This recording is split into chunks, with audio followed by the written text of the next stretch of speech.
والسلام عليكم ورحمة الله وبركاته، بسم الله الرحمن الرحيم.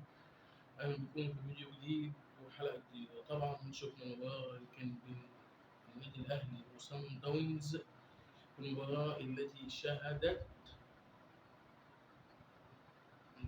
سيناريو عجيب ومجنون في نفس الوقت. أنا هقول حاجة: فساد ثم فساد ما بعده فساد، تحكيم فاشل. نادي صن داونز متهيأ لها إن هم يفوزوا بسبب واحد اسمه رئيس الاتحاد الأفريقي. صن داونز لو صبر، يعني إحنا الفساد في الكورة ما تستغربوش، الفساد في الكورة أكتر بكتير من اللي كنا بنشوفه.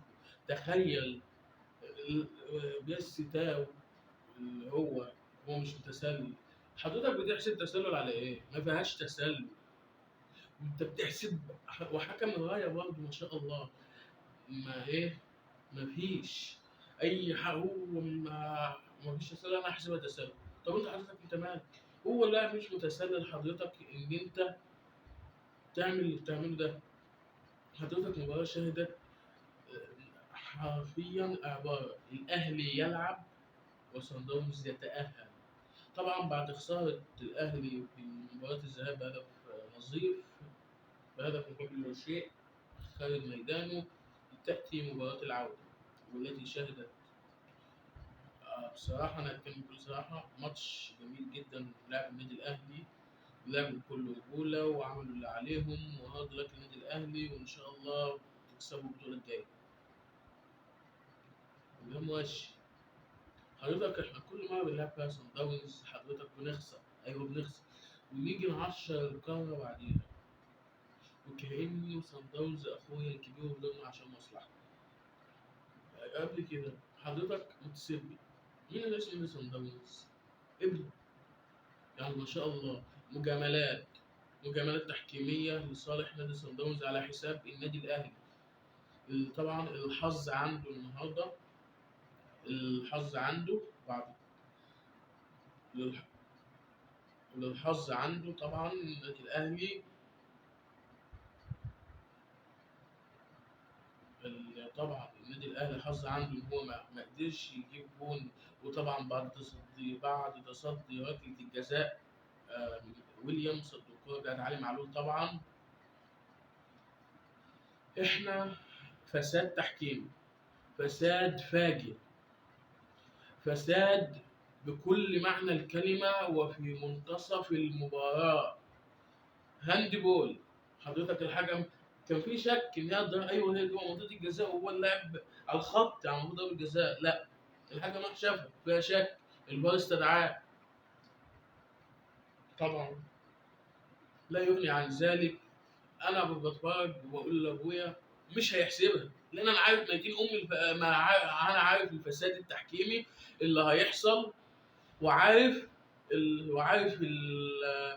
الفساد الدنيء، الفساد الحقيقي الموجود في المنظومة التحكيمية في أفريقيا التي تجامل الفرق، خاصة على زعيم أفريقيا النادي الأهلي. طبعا حضراتكم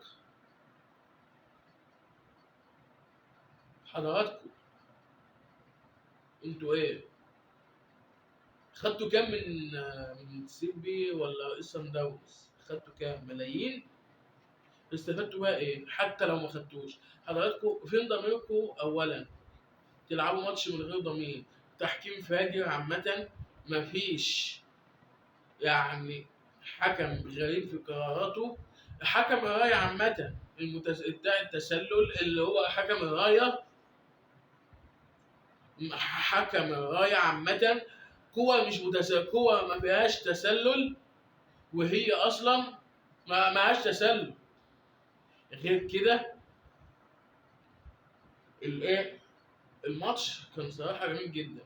أنا رأيي أقول رأيي فيه. صن داونز كان بيلعب، لا صن داونز عامة ما لعبش في الماتش ده خالص. كل اللي عمله الاهلي ما شاء الله، لعبتوا اللي عليكم ولعبتوا ازاي تلعبوا برجوله، وخاصه الشكر للكابتن اكرم توفيق اللي لعب بكل رجوله ودافع عن النادي الاهلي وفضل لاخر نفس، والجمهور الاهلي العظيم اللي سانده لحد اخر دقيقه. ودي حاجه من النقاط اللي احنا هنتكلم عنها دلوقتي، 5 دقايق بس هنتكلم عن النقاط. اولا خلينا نتكلم عن حاله النادي الاهلي. طبعا ناصر كولر في مباراه العوده رجع بمعنويات اقوى واكتر، وفعلا ده اللي شفناه في المباراه، ده اللي شفناه في الماتش عامه، ان ازاي النادي الاهلي قدر يستخلص، قدر يهدد مرمى صن داونز باكتر من كوره حرفيا، غير ضربه الجزاء اللي اتصدت. على فكره ضربه الجزاء دي لو كانت كانت غيرت الماتش. تعالوا بقى حكام الفار، عشان انا هستلمكم حاجه. لا مش انتوا ما عملتوش حاجه. حضرتك، انا هستلم الحكم اللي كان بيحكم. حضرتك انت بتعمل ايه؟ يعني حضرتك انا مش عارف اقول لك ايه. انا في شتايم محشوره، مش هطلعها احتراما للناس اللي بتتفرج، وخاصه الاطفال الصغيرين، عشان ما تشوفش الكلام اللي هيتقال ده. ليه؟ احنا انت لاحظ كرة هاند بول، الكرة على خط، هي المفروض ضربة جزاء، تمام؟ هي ماشي، انت ما حسبتش ضربة جزاء، المفروض هاند بول، عملتها اسقاط ليه؟ عملتها اسقاط ليه؟ هو التحكيم عندك ده، هو التحكيم ده ايه؟ هو انت حضرتك استفدت ايه من كل ده؟ رشوة ومحسوبية وقلة وانعدام ضمير وفساد تحكيمي. الله يحرقكم بجاز في المنظومة التحكيمية بتاعت أفريقيا عامة. حضراتنا أنا أناشد على قتل الفساد عامة في الكرة الأفريقية. طبعا ما ننساش نقول إن النادي الأهلي زعيم أفريقيا اللي حاول على قد ما يقدر وصل للمرمى أكتر مرة وهددهم. وطبعا الحارس ويليامز بتاع صن داونز شفنا غلطاته، وكرة كهربا اللي حضرتك شفتها في الماتش خبطت في العارضة، ده غير الكورة بتاعت بيرسي تاو اللي هي أصلا مش تسلل والحكم حسبها تسلل، خبطت في العارضة. تعالى أنت بقى يا حسين يا شحات بتعمل إيه؟ ماتش مش عايز تركيز، أنت عايز تشوط لنفسك. سيبك من حسين دلوقتي، يا حسين يا شحات في ماتشات مهمة ما تحاولش تأنن فيها عامة. وعلي معلول الصراحة ضربة الجزاء ما توقعتش إن هو يضيعها، لأن أنا متأكد إن علي معلول ما يضيعش ضربات جزاء، وهي بتقول عليها إيه؟ ركلات حظ. طبعا ركلات حظ. والناس بقى الزملكاويه تقول لي أنتوا فريق مغلوب طب حضرتك أنت لو زملكاوي وقعت في نفس الوقعة اللي الأهلي وقع هتقول إيه؟ حضرتك هيبقى نفس شعورنا بالظبط احنا كأهلاوية وخسرانين من الماتش فعلا، واحنا اصلا احنا اللي عاملين كل حاجه.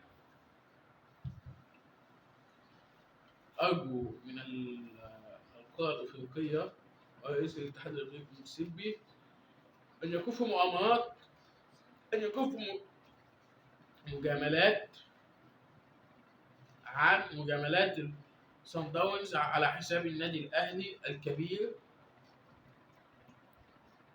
حضراتكم صن داونز انا ما انكرش فريق قوي جدا اللي عنده لعيبه كواليتي عاليه فعلا، انا ما انكرش، بس عامة أنا أحب أقول حاجة أخيرة. هارد لك طبعا النادي الأهلي ينافس بقى في بطولة أفريقيا طبعا، عشان يركز بقى في أفريقيا والدوري اللي داخل عليه والماتشات المؤجلة، وإن شاء الله تعدي على خير والأهلي ياخد الدوري وياخد أفريقيا بإذن الله. طبعا ما ننساش نقول اللهم انصر أهل فلسطين وغزة، اللهم انصر أهل غزة، اللهم أبد جميع الفاسدين، اللهم اللهم ثبت قلوب أهل فلسطين